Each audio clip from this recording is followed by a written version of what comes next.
And I remember that day in the sitting room, I was there. I know Minister Ngozi was there. Some ministers were there. Some of my aides were there. And people were talking. The way things are going, the different options. Yes. But people were saying different things. People were saying different things. But I was listening. Then at the time, I just left them. So many voters in the South and so many people were frustrated and went back home. Meanwhile, in the North, the instruction was given. So they jettisoned the corridors and they were voting. The same INEC officials in the South were insisting that it must be accredited by the corridor.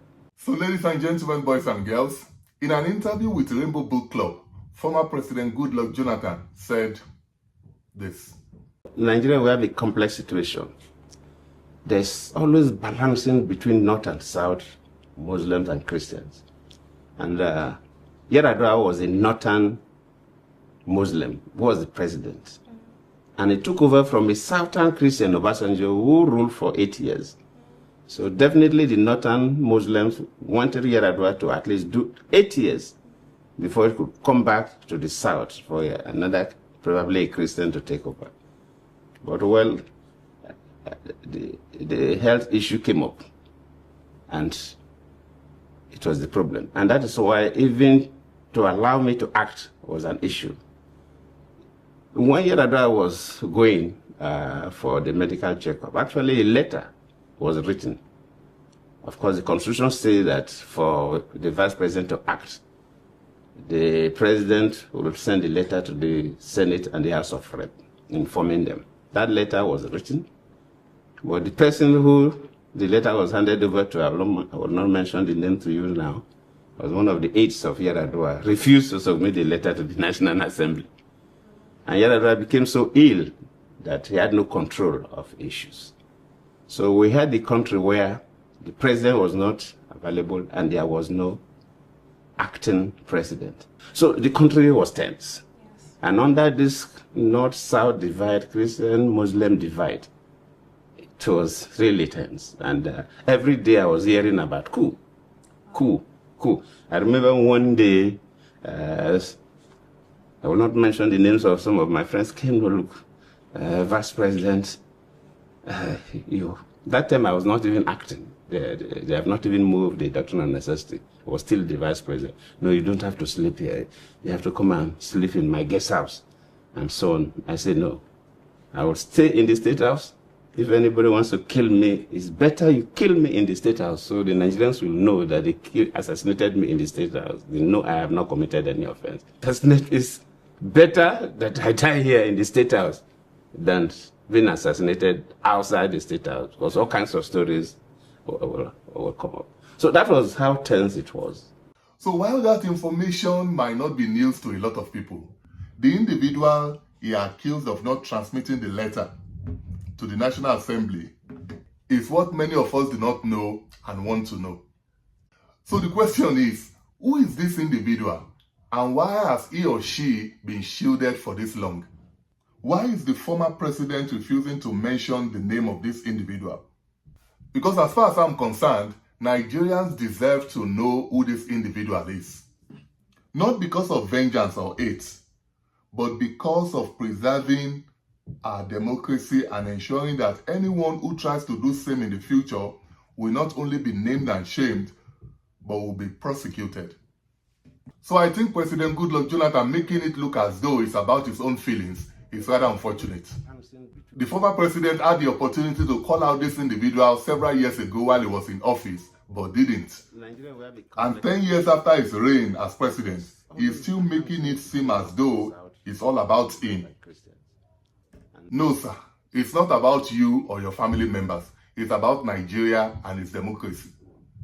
Now that it appears the former president would not name names, can President Tinubu, who likes to pride himself as a Democrat, tell Nigerians who this individual is?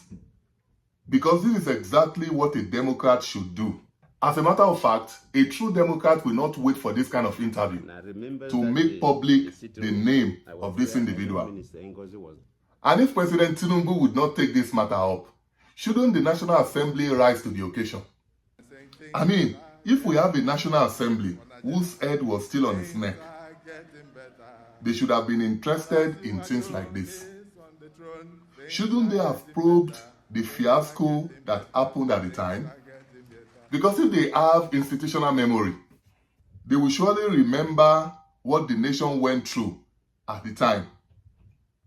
Truth is, without the doctrine of necessity that was adopted at the time, only God knows what would have become of Nigeria. From when I was to vote, you bring technology to help the voting process. The card readers were introduced by the INEC. Because myself, my wife, and my mother used to vote in the same polling booth. You said so in your book. Yes. The card reader rejected me as a sitting president. So I was not to vote. Rejected my wife and rejected my mother. The country was tense. Even at that point, I could have even stopped the elections, so something is wrong. And I won't go further. What happened in southern Nigeria was different from what was happening in the north. Because the card reader rejected so many voters in the south, and so many people were frustrated and went back home. Meanwhile, in the north, the instruction was given.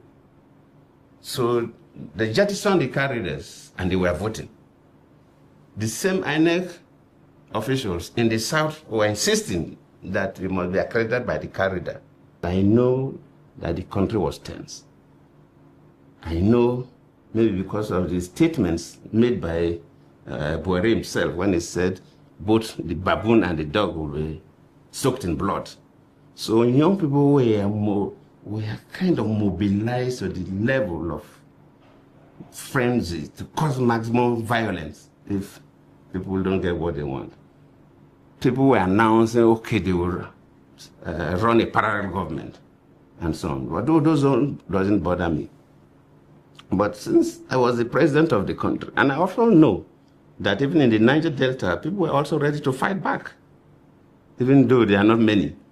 But I know they could cause maximum damage, because if the Niger Delta people are going to fight, instead of fight, they will not fight human beings, they will fight oil installations. In most cases, when Aganga make arrangements, when we travel, I used to address investors before I hand over to him. So my face was seen as the face driving the economy of the country.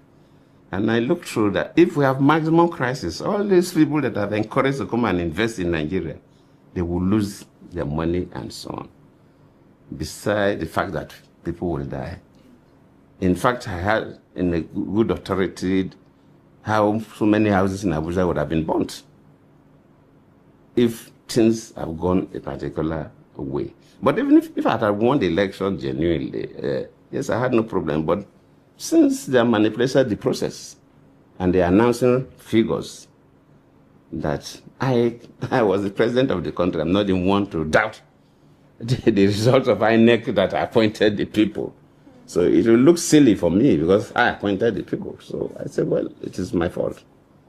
So I will not want the country and investors to suffer. Wow. So the best thing to do was for me to announce the result, not to allow INEC to announce the result. Because if I allow INEC to announce the result, the over-jubilation, they could do havoc to some parts.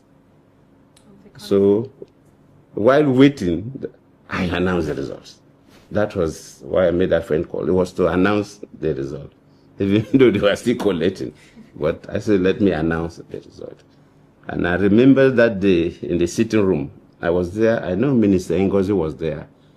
Some ministers were there, some of my aides were there. And people were talking, the waitings are going, the different options. Yes. But I was just listening because as the head of state then, I was more interested in the security of the country. I was not too much interested about the fate of Jonathan after the election. That it didn't bother me that much. But how will Nigeria still be peaceful until the next government take over? So I didn't participate in the conversation that much. But people were saying different things. People were saying different things, but I was listening. Then at the time, I just left them. Then I just moved into my study, which is opens to the other part of the city room. I didn't tell anybody. I just stood up, went there. Then I called Buhari. So when I came back, they were still talking. Then I said, gentlemen and young ladies, look, it's over. I've congratulated Buhari. Wow. They said, have you congratulated? I said, yes. So the talking should end. Of course. So I announced the result. And it was better for me that I took the responsibility of announcing the result to make sure that nobody should do excessive celebration. You know, after seeing that clip, I couldn't help but ask, can any of President Tinubu or even President Buhari do something similar for the unity and security of Nigeria?